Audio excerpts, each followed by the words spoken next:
All right, well, it is 7 o'clock, so we are going to go ahead and get started.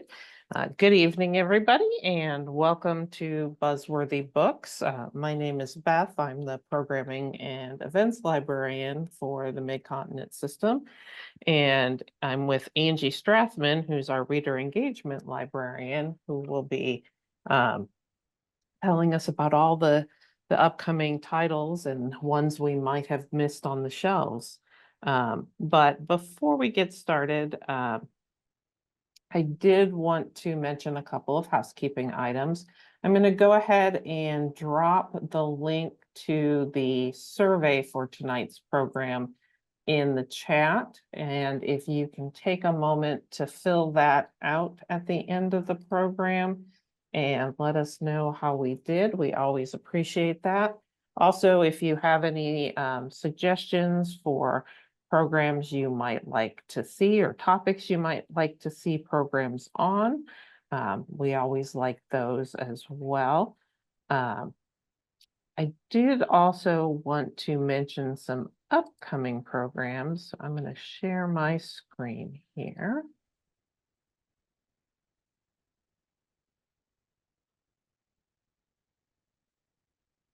And the first program I wanted to mention is on May 28th at 6:30 on Zoom. And that's Harry and Bess Truman, a love story and partnership in letters. We'll be joined by Doug Richardson, who is the former supervisor of the Truman home here in Independence, who will be talking about a series of letters that the Trumans wrote to each other between 1910 and 1959, and showing the partnership that they have and all the world events they were involved in during that time period. So that one will be here on Zoom. Then on June 3rd at 6:30, we have garden coach Mark Lyons who will be back. This time he's going to be talking about gardening the organic way. So he'll be reviewing some basic gardening techniques and then talking about how you can do that without chemical pesticides or synthetic fertilizers. So that should be a good one for all the gardening folks out there. On, oh, my date is wrong. June 5th at 6:30, we have Eugene Flynn back for Barcelona, Jewel of the Mediterranean. So he'll take us on some armchair travel to Barcelona and share its culture, architecture marvels, its beaches, food, and more. So if you're a fan of like Rick Steves on PBS, you will probably like his programs. Then on June 11th, we have Rock and Roll in the Movies, Bill Haley to the Beatles. So Brian Rose, film historian, will be looking at the commercial partnership that was formed between movies and rock and roll, and that first decade of movies, everything from the Beatles' Hard Day's Night to Elvis Presley. And then finally on June 10th and 11th, these are in-person programs, 2 p.m. in the afternoon, one at Woodneath and one at Colburn Road. We're going to be joined by Dr. Micheline Chance Ray, who will be sharing stories of the Fred Harvey Company and its founder and the women who worked for the company, and the role that they played in Kansas and the American Southwest. So we hope you can join us for some of those programs. I'm gonna, before we get started here, go ahead and drop in chat the link to the book list for this evening that Angie will be going through. So if you want to follow along or place holds as she goes, that'll be there for you. And with that, I'm going to let Angie get started. All right. Hello and welcome to our spring version of Buzzworthy Books. This is a program that I do quarterly And so around quarterly, our next one is coming up a little bit quicker than that on, I believe Beth said June 26th. But in it, I tried to highlight some of the books that are beyond the big names and bestsellers. So hopefully you can discover some of the really great things that are hiding in our collection. Many of these are books that I've read. Some of them are ones that are on my TBR list. So hopefully you'll find a few things to add to yours today too. And so I try to pick things that either have no holds or have kind of a smaller holds list. Although there are a couple of things that I put on here that the holds have jumped up since I first put them on the list. But let's go ahead and get started with I Might Be in Trouble by Daniel Ailman. So this one is about David Alvarez, who is having a really bad day. In fact, perhaps a terrible, horrible, no good, very bad day. It starts off when his latest book is rejected by his agent and his editor. And so he decides to console himself by going onto one of the dating apps and find a date for the evening, and actually has a very good night, but not so great morning the next day, because he wakes up and his date is there next to him in bed, but he's now dead. And so how is David going to get out of this situation? Instead of the police, and he ends up calling his agent, because he's most concerned with his reputation. And his agent has a couple of dead husbands and some rumors surrounding that. So in some ways, she might be someone equipped to help him handle this crisis. And of course, now he has this very interesting thing happening to him. And so perhaps maybe he's going to get a story out of this too. So this one is a little bit Weekend at Bernie's meets The Plot by Jean Han Corlitz. So you might have to suspend your disbelief a little bit, maybe a lot, with some of the shenanigans going on, but it's got dark humor, a really suspenseful plot, and several twists that you might not expect coming.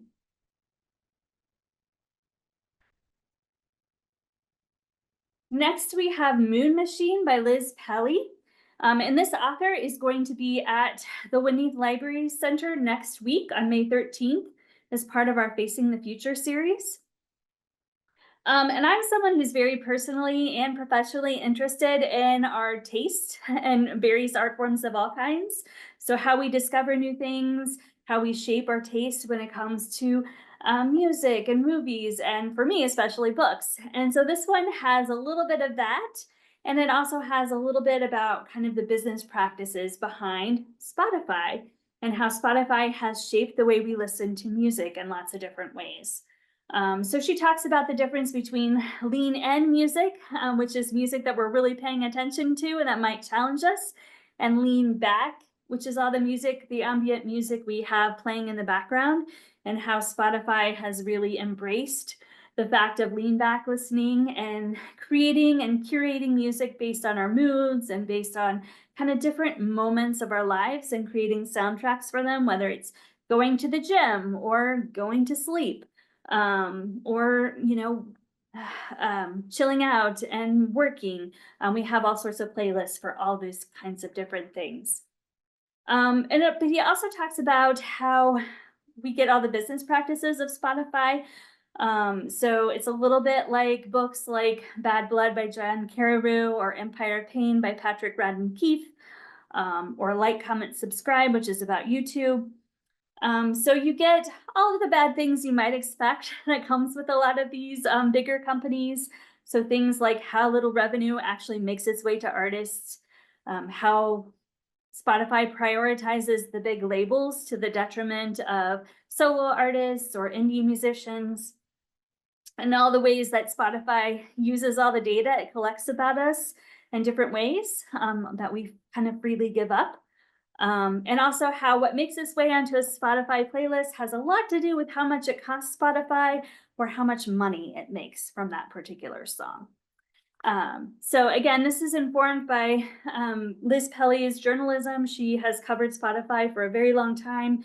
She's cultivated a lot of sources, both within Spotify, but also within the music industry. And so it's really kind of an interesting take on how Spotify has changed how we listen to music. And again, you can hear her talk all about it next week if you'd like. Next up, we have Earl Crush by Alexandra Basti. If you are someone who loves a good rom-com, but you want it set in the past, then this is a new author for you to try. This is her second book. It is set in the Regency era, and our heroine is Lydia Hope Wallace. She is an heiress who has a secret pastime of writing political pamphlets. But she also has a secret correspondence going on with a man named Arthur, who is an earl, with whom she shares very similar views.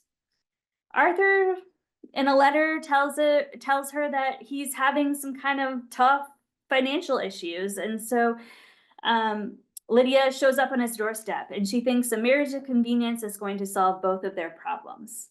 Only when she arrives, there is Arthur, but Arthur is not the person who's been sending her letters. It is Arthur's brother who's been corresponding with her under his name. And so the real Arthur wants to track down his brother, not because of this mix-up, but also because he might be in the possession of something else. And so Lydia might be just the person to help him find his brother, but also the right woman to win his heart too. So this is a delightful rom-com that's historical. It has some elements of espionage, a little bit of a caper plot. So it's very fast-paced, very witty as well for fans of writers like Suzanne Enoch and Manda Collins. Up next, we have a completely different tone. We have Idle Grounds by Crystal Banford. So if that seemed like a little too light and breezy for you, you might like this one that's a little bit eerie, a little bit unsettling. This was set in the 1980s. And if you're someone who grew up in that era, you might have been allowed to roam free without a whole lot of adult supervision. And that is the case with the cousins in this novel. There are 10 of them. And they are kind of running around the family estate during a gathering while the adults are preoccupied. And they see something strange. And then the youngest, who's only 3 years old, goes missing. But instead of alerting the adults and perhaps getting them into trouble, the children go searching for their cousin on their own. So first they try the house, then the grounds, and then they go into the woods. And nothing creepy ever happens there, right? So as the children are searching for their cousin, we also get these short little snippets of the family history and things about the truth about the death of their grandmother and what exactly the feud is that is preoccupying all the adults right now. So this is a book that explores loss of innocence, generational trauma, family secrets. Of course, that's a big draw in a lot of these books. And a book that is eerie, unsettling, with a touch of magical realism. So Oprah says, this is a chilling exploration of privilege, memory, and the unsettling weight of inherited history. It's a spiraling tale that you'll feel compelled to finish in one sitting, quick moving and innovative. Bamford shines light into the inner lives of children, their strange fixations and values, and make you feel like a child yourself, immersed in a world where everything feels a bit scary and a bit magical. Next, we have another family story, People of Means by Nancy Johnson, and this is specifically a mother-daughter story set in 2 different timelines, 1959 and 1992, showing both of these characters coming of age amidst various protest movements.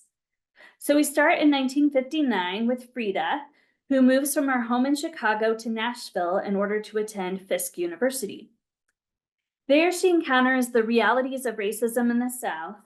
She's previously been kind of sheltered from all of that, living in a northern city and moving almost exclusively within the circle of Black elite that her parents belong to. And her eyes are opened by her peers at the university who don't just accept the society around them, but they actively seek to change it through their participation in sit-ins for the civil rights movement. We also have the story of Frida's daughter Tulip in 1992.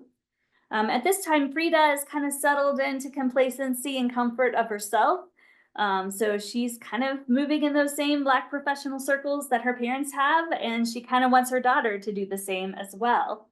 But daughter Tulip begins to rebel against that.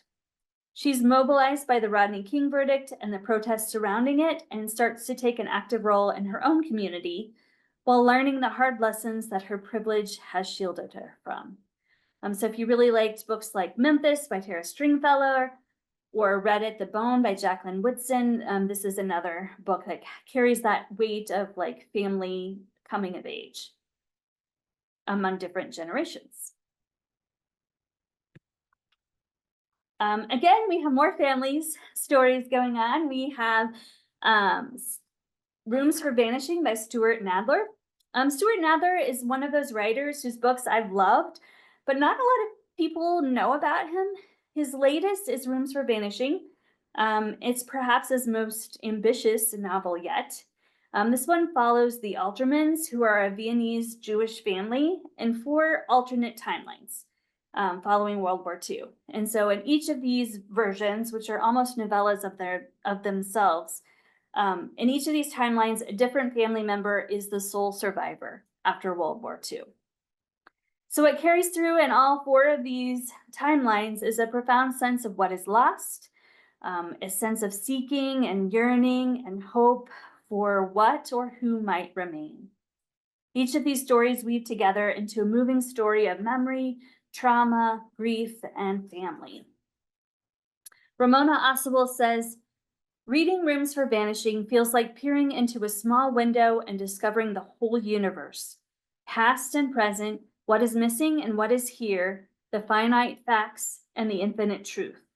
This is a novel that aches with the possibility of retrieving what was lost, of seeing and embody what exists so clearly in the heart. And this is for, if you really like Anthony Doerr, who weaves in, again, multiple perspectives, sometimes throughout time. So All the Light We Cannot See meets Cloud Cuckoo Land. This is a book like that. Or Homegoing by Ya Jesse is another book that really kind of explores the family legacies that this book also does. That case is dealing with the legacy of slavery instead of the legacy of the Holocaust.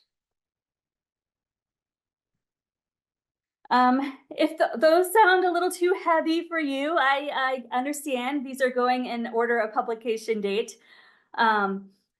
So this one is definitely a much more lighter in tone. It is When the Moon Hits Your Eye by John Scalzi.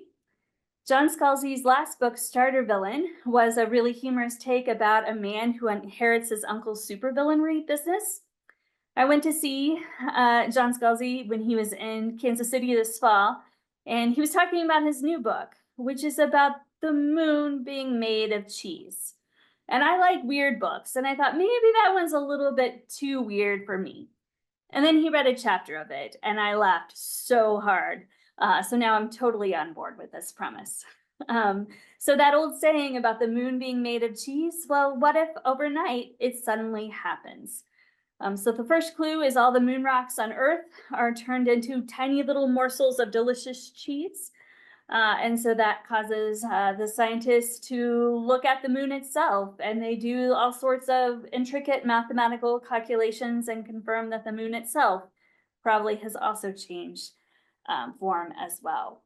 So Scalzi takes this really ridiculous premise and plays it straight to explore how different humans might react to having their world upended in this way. Each chapter explores a new perspective, so you get an astronaut and scientists and politicians and religious leaders, and as well as everyday people. And he also brings in other things like news articles and group chats that talk about this as well. So if you're looking for a book that's more on the lighter side, then this is definitely one for you to try. We're sticking with science fiction, but we're getting a little darker here with Where the Axe is Buried by Ray Naylor. And this one, politics aided by science, gets 2 scary possible futures. So in one version, we have the authoritarian federation. And in this case, the president uses a new technology that allows himself to upload his consciousness into new bodies. which means that conveniently he can continue to perpetuate his rule despite things like an assassination or a new election. He just takes over the new body instead. Meanwhile, you have a different version of government in Western Europe, where government leaders have been replaced with AI prime ministers. And so the goal of that is to be completely rational, to take all the pesky human emotion out of the equation so they can make very rational decisions. But that also comes with a bonus of susceptibility to technological manipulation, of course, too. This is a world that has oligarchs, it has refugees, it has social credit scores that affect your possibilities, it has ubiquitous surveillance. Basically, all the scary things that happen in a dystopia you can find in this particular book. But you also have dissenters too. You have people fighting back, including an older revolutionary in exile whose banned book serves as inspiration. There's a researcher who has a disruptive new technology that might be able to make waves. And then you have others working from the inside to thwart all this stuff happening too. So it's sometimes dizzying, sometimes horrifying, sometimes thought-provoking possible future. All right. Up next, we have The Ephemera Collector by Stacey Nathaniel Jackson. And this one melds both the past and the future and imagines an archivist named Xandria in 2035. And so she's working on two different archives, one from the past. She's doing an exhibit on Octavia Butler, and one from the future, which I'll talk about here in just a second. So she's working at this Huntington library collecting Black ephemera, but she's also dealing with health issues of her own, and also a corporate takeover of the library, which puts her life work in danger. So her ephemera collection includes some explorations of Black history, but it also collects some information from the community of Dewada, which is a future oceanic colony that's built after an asteroid strike. So she's collecting all this ephemera from this colony that doesn't actually exist yet, but will exist in the future. So this book also contains some of the ephemera she collects. So you get some of these documents included within the book that enhances this imaginative story that includes elements of racial, environmental, and disability justice while reflecting on the ways we preserve and potentially distort history. So if you like Octavia Butler, like Parable of the Sower, this is a book for you, as well as writers like N.K. Jemisin, specifically her Broken Earth series. This would be a really great read-alike for that. I knowingly put a lot of books about technology in this particular version of Buzzworthy Books. We have Searches, Selfhood in the Digital Age by Vahini Vara, which is a collection of essays about technology.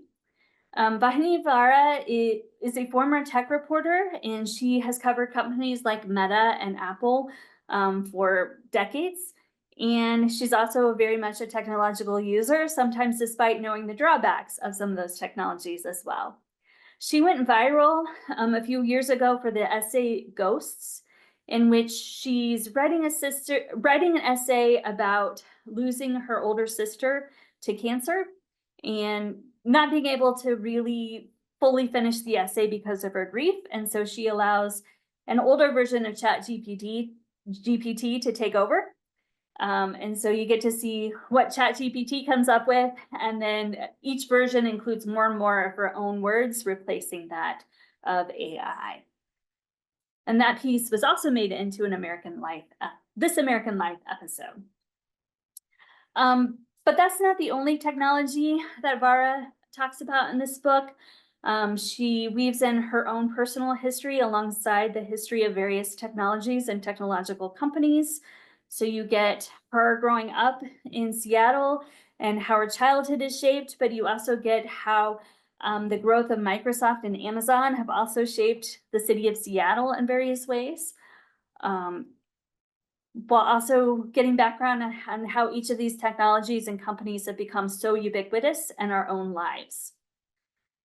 There's an essay on AI and creativity. So she has AI pitch her artwork for various programs, which kind of gives kind of the benefits and downfalls of AI art creation, including some of the biases and stereotypes that are baked into it. And then she also includes lots of her own relationship with technology. So she includes things like her Amazon order history and her Google search history and the different interests that Twitter is assigned to her. And after each essay, she feeds that essay into ChatGPT to see what ChatGPT makes of each of these essays. Acknowledge positive contributions. ChatGPT says a lot. So this one is kind of a fun and interesting take on technology, how much we're potentially giving up personally and societally by our dependence on such technologies, how we sacrifice privacy, autonomy, and discovery for convenience and progress, but also why we keep using them, why these technologies have a hold on us, despite knowing some of these drawbacks, because obviously we get things from these technologies as well. All right. Up next, we go back into the past with Happy Land by Dolan Perkins Valdez. This author is the author of Take My Hand, which was a very popular book group pick of the last couple of years. And her latest also offers lots of fodder for discussion.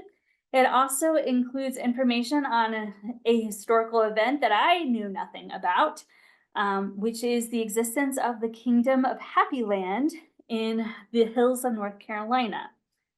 So this is a book that is told in two different timelines. In the present day, Nikki goes to visit her estranged grandmother in North Carolina, where she's told this riveting story about her ancestors, about her family history and its legacy. In the past, we get the story of those ancestors, including Queen Luella, who is the queen of the Happy Land. And the Happy Land is a intentional community of formerly enslaved people who migrated to the hills of North Carolina after emancipation and set up their own, what they called the Kingdom of the Happy Land. So this story is based on that real community that once existed after the Civil War, that only later had their land taken from them. The American Queen by Vanessa Miller is another historical fiction book that came out in the past year that also talks about the same community. Let Us Descend by Jesmyn Ward and Hours by Philip B. Williams are other books that explore very similar themes as well. Il-Yan Wu is the author of Master, Slave, Husband, Wife, and she says, Happy Land is the balm we all need now, a vivid imagining of past events that picks up where the archives fall short, and in doing so not only repairs our limited view into the past, but brings potential for healing in our present and future.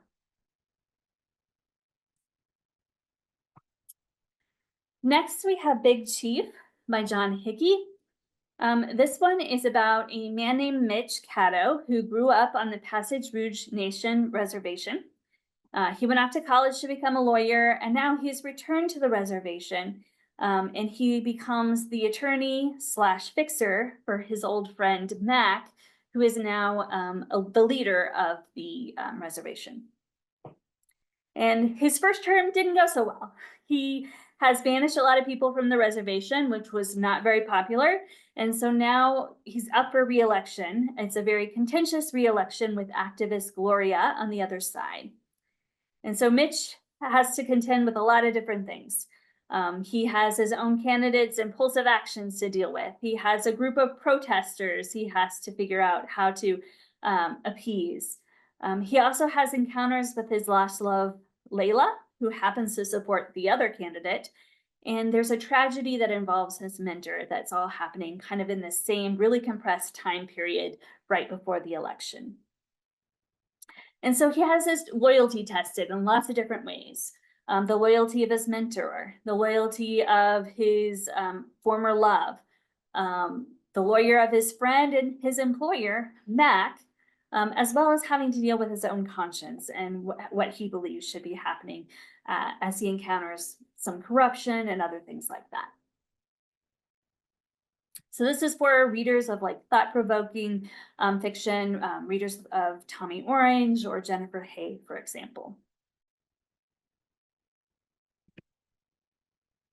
Up next, we have The Death of Us by Abigail Dean. And Abigail Dean is a writer of literary thrillers who is not just concerned with the crime itself, so not just focused on who did it and how and why, but also she centers her stories on the aftermath of the crime on its victims. And so in Death of Us, that aftermath really forms the bulk of this particular book. So this is about a married couple, George and Isabel, who barely survive a home invasion. But this event and the emotional impact of it didn't bring them closer together. It, in fact, drove them apart and their marriage ended. In part because each of them responded to the trauma in different ways. So one of them wants to get out there and talk about it with everybody and with each other, and the other one wants to just put it behind them and not have anything to do with it anymore. So now they are reunited decades later after a retired cop is accused, tried, and convicted of the crime. And so George and Isabel are having to deliver witness statements at a sentencing hearing. So this is a book that is told in alternating perspectives from each of them, and it ends up being a story of a marriage, a story of love, a story of trauma, a story of healing.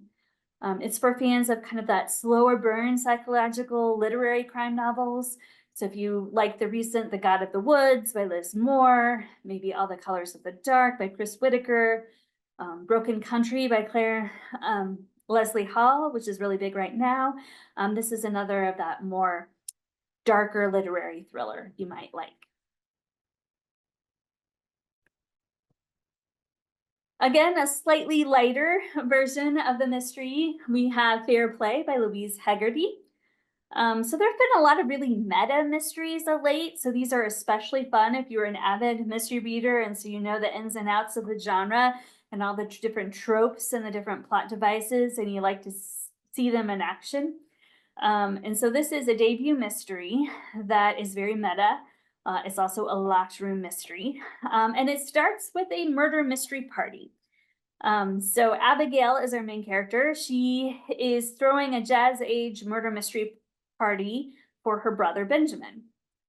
Except someone didn't get the memo because there's an actual real murder that happens at this event.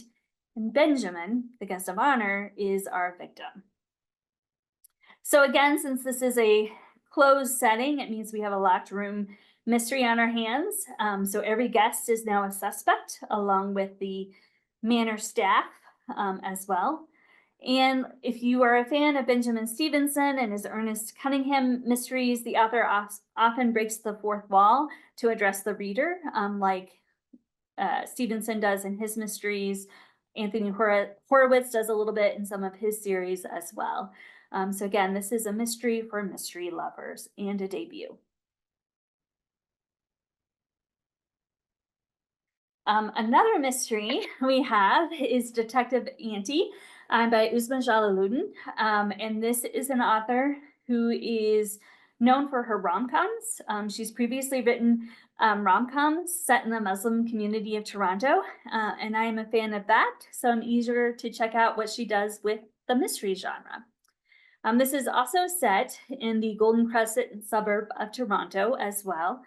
So exploring similar territories, similar communities, only in this case, we don't have a love story, we have a crime one, but a cozy crime one.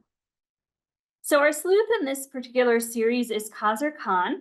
She's recently widowed and she moves back to Toronto in order to help out her daughter. Her daughter's landlord of her clothing boutique has just wound up dead, and her daughter is now a suspect. So Kazar Khan goes to help out with the kids, to help out around the house, and stick her nose into a lot of things in the community and potentially figure out what happened with this murder. So in addition to the mystery, we get a very complicated mother-daughter relationship, we get grief, and we get a character really exploring life's second acts, which for Kazar Khan appears to be having a knack for sleuthing, and this is the first in a new series, so apparently this is a skill that she gets to hone, a second act that she gets to try out in later books as well. So this is for readers of Jessie Q. Sutanto, who has the Vera Wong series and the Auntie mysteries. or Mia Manasala's Tita Rosie Kitchen Mysteries as well. Next, we have How Things Are Made, A Journey Through the Hidden World of Manufacturing by Tim Minshaw. This is a nonfiction book. There's been a whole lot of attention paid to the manufacturing process of late, whether it's talking about supply chain issues or tariffs. There's been a lot of attention on how stuff is made and how it gets to us. So this new nonfiction book comes at the right time to demystify all parts of that process. So we start from everything from the beginning of the patent of a new design to all the different parts of the manufacturing process, all the way to delivery to a store or to your door in various ways. Minshall is an academic who specializes in studying the manufacturing process, but this is definitely a book written for lay readers. It's a very kind of lively nonfiction that reads like fiction, that explores the manufacturing world from design to delivery, but also from all sizes, from the very small one-stop shops to the really huge factories and the different systems that have grown up to support those things. So this is a nonfiction book for those who like really digging in deep on the things that we kind of take for granted. So things like The Secret Life of Groceries by Benjamin Lohr, Traffic by Tom Vanderbilt, or Things 1000 by A.J. Jacobs, which kind of does the same thing for a cup of coffee. It takes a cup of coffee from everywhere, from starting to grow the beans all the way to the barista who makes it for him. All right, next we have Drop Dead by Lily Chu. This is a romance novel starring two rival journalists.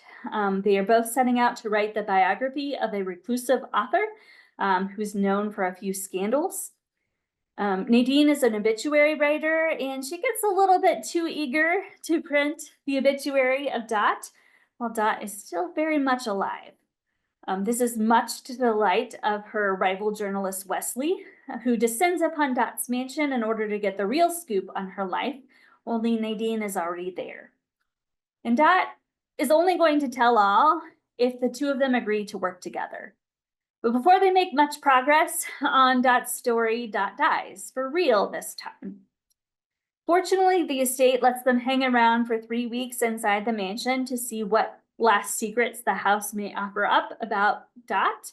And so that leaves them cooped up together in one place in this kind of forced proximity romance novel. So this one has a little bit of that Seven Husbands of Evelyn Hugo secrets going on, and at the same time you have this forced proximity romance and enemies to lovers as well. One of my favorite books so far this year is The Emperor of Gladness by Ocean Byung. This one is about an unlikely friendship that forms between Hai, who is a young Vietnamese addict, and Grazina, who is an elderly Lithuanian woman who is descending into dementia. The two of them first meet when Hai is standing on a bridge outside of Grazina's house and is contemplating jumping.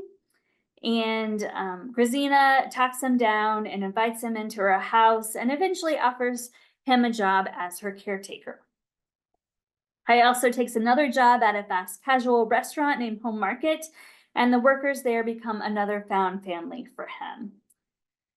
Ocean Byung writes with such empathy and care and specificity about small towns, about marginalized people, about the working class, about the mundane.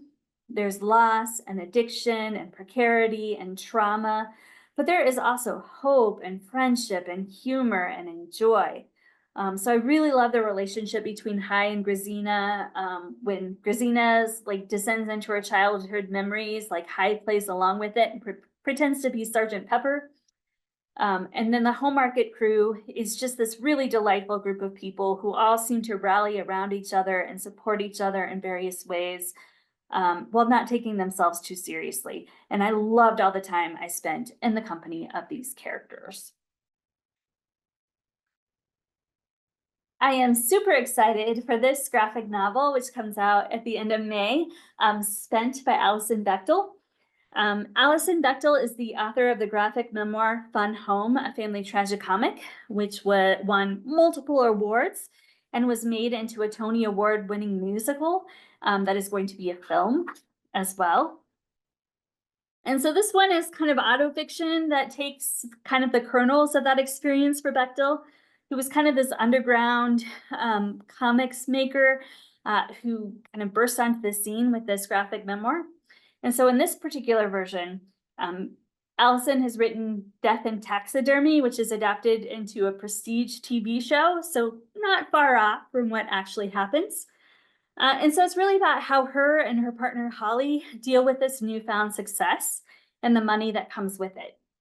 So she's more of the kind of starving artist, communal life kind of person, but what happens when she suddenly gets all of this fame and success and money that comes along with it? Fortunately, she has a lot of help from their friend group, who are also navigating the vagaries that come with aging. So it also explores friendship and middle age, with kind of a group of friends that resemble some of the characters she has in her long-running webcomic as well, or long-running comic series as well. So this is humorous and heartwarming, and I can't wait to read it. I took a sneak peek. I saw a copy that came into the library, and I'm really excited for it. Another award-winning writer who is having a follow-up come out very soon is Susan Choi. Susan Choi won the National Book Award in 2019 for her novel Trust Exercise, and her latest is called Flashlight, and it comes out June 3rd. This one follows Sirk, who is a Korean-American man who grew up in Japan, his American wife Anne, and daughter Louisa, and the three of them are spending a summer in Japan for his university's exchange program. And Anne is dealing with some health issues, and so that leaves Sirk and Louisa spending a lot of time together, including going on a lot of night walks on the beach with a flashlight in tow. And on one of these walks, Sirk disappears. And then Anne washes up on the beach, and she doesn't really know what happened, and no one else does either.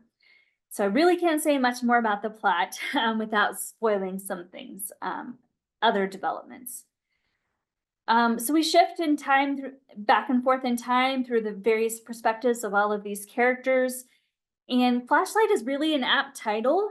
So just like a flashlight, each chapter or moment in time serves to illuminate just a small field of the story, while the rest of it remains in darkness, often even from the other characters.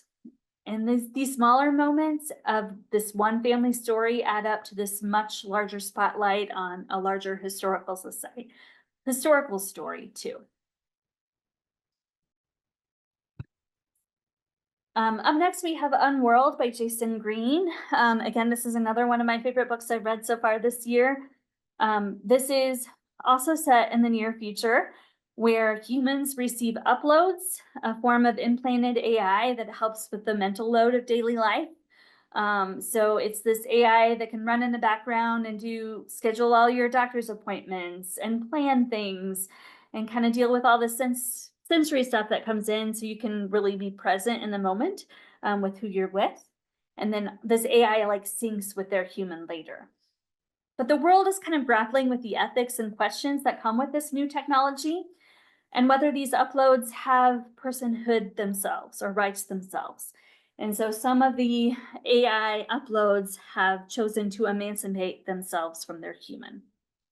And so this is a book that is told from the perspectives of several different characters. And it's all centering around an accident, a possible suicide of a teen boy named Alex. And so we get the perspectives of Anna, who is his mother. We get the perspective of Aviva, who is his mother's emancipated digital upload. And we also get the perspective of Alex's best friend, Samantha, and also a professor of AI. So it kind of uses this setup and all of these different perspectives to explore questions of grief and memory and personhood and autonomy, but also really delves very introspectively into anxiety and into suicidal ideation. And so that is something to note if that is something that you aren't quite ready to deal with. But it's a very literary speculative fiction novel for readers of Kazuo Ishiguro, Emily St. John Mandel, or Beautyland by Marie Helene Bertino. And the author wrote a memoir that I haven't read, Once Upon Were Stars, that I now want to. It kind of deals with his own experience. His 2-year-old daughter was killed in a freak accident, and so this is a different way of exploring grief. All right, and then I'm very quickly going to go through a couple of books that are on theme. So we have bookish nonfiction. Ordinary Time is the memoir of a bookseller in Thomasville, Georgia, who is focusing on kind of the lessons learned while staying put. So what happens if you don't have this big, grand, ambitious life, but how you can find joy in the life that you have. Bibliophobia is a memoir that is about a woman's experience with depression and how that is intertwined with her life in books. And so how books have been both an escape from that life, but also an articulation of her experience as well.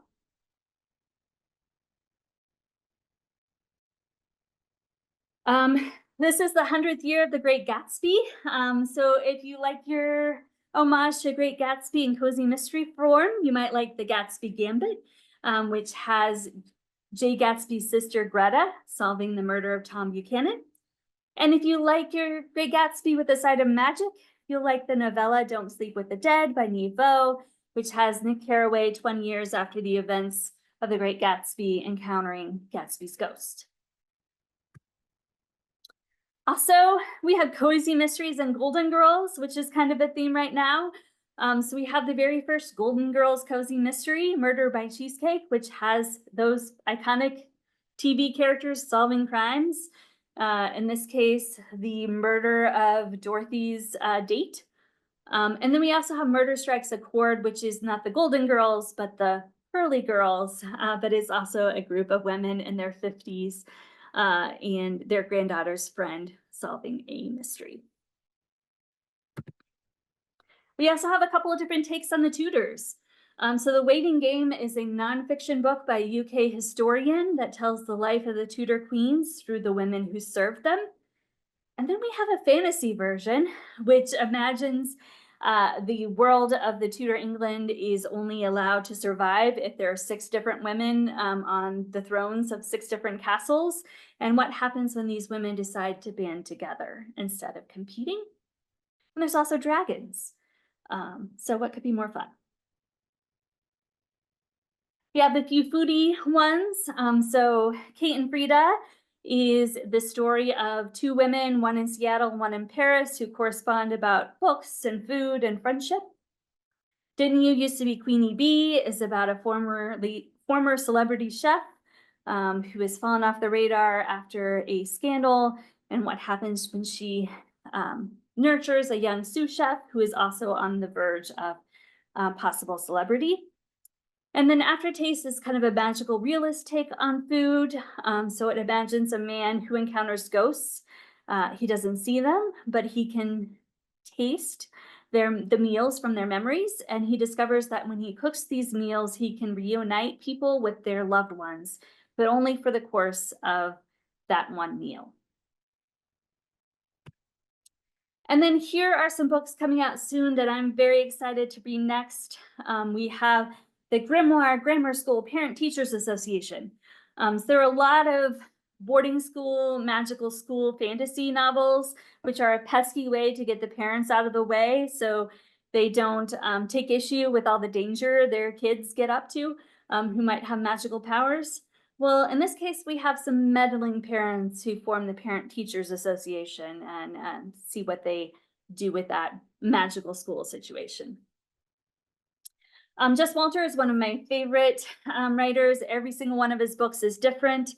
This one is about a man who goes off the grid. And so for 10 years, he's had little contact with his family, little contact with technology, little contact with society. And then all of a sudden he's pulled in to help find his missing grandchildren. And so This one's supposed to have a lot of humor, a lot of heart, but also dealing with a lot of things that our society is going through right now. The Ghostwriter by Julie Clark. This one is about a ghostwriter who gets hired to write the story of her father, who's a famous horror writer. Only his latest book isn't a horror novel. It is a possibly true story about the rumor that he might have killed his siblings. And then last, we have another thriller, 50/50 by Steve Kavanaugh. This one comes out June 3rd. It is about two sisters, a dead dad, and two competing stories. They both say the other one did it and whose story is right. So these are just a few of the books that have already come out or coming out soon that I'm excited about. I hope you found something on this list for you to possibly enjoy, and I will stick around if you have any questions or comments. And I am going to put the link to the survey in the chat again. I will also email that out along with the link to the book list from tonight's programs. And we did have one comment here. I love Abigail Dean's Girl A, although it's dark and not for everyone, and I am on the wait list for the audio of The Death of Us. Yes, I have that one checked out right now. Not the audio, I have the print version checked out, and I've read through bits and pieces of it to write my description, and I'm super excited to get to that one soon. I always get so ambitious and I put too many titles in here that I have to talk about, so then I have time to talk about. So I kind of rush through the end, but I'm happy to answer any questions you might have.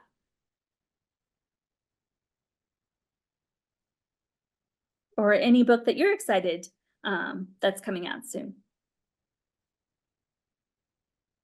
And I will say I have that Gatsby book you were talking about sitting on my floor at home waiting to be read. I had read, so Nevo, the fantasy, the mystery one or the fantasy one? The one with the green cover, with Gatsby's Okay. sister. Yeah. Yeah, I have read the Nevo had written a previous novel. They're standalone. They both can be read independently. That was also set in the Gatsby universe, and I really love that one. Somebody says, I am excited about The Names by Florence Knapp and The Silver Elite by Danny Francis. Yes, The Names is one I almost put on this list too, but it had a pretty high holds list, and so I left it out. But yeah, that one is about like 3 different versions of one boy's life and how they would have been different had he been named something differently. So interesting. And great suggestions. I wasn't familiar with a lot of these. Thank you.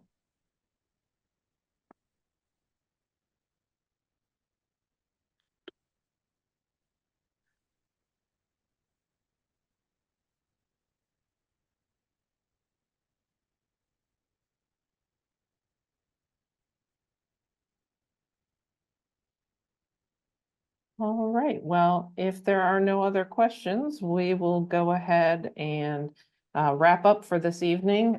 Remember that Angie will be back on June 26th with our summer edition of Buzzworthy Books, and we hope you'll join us for that.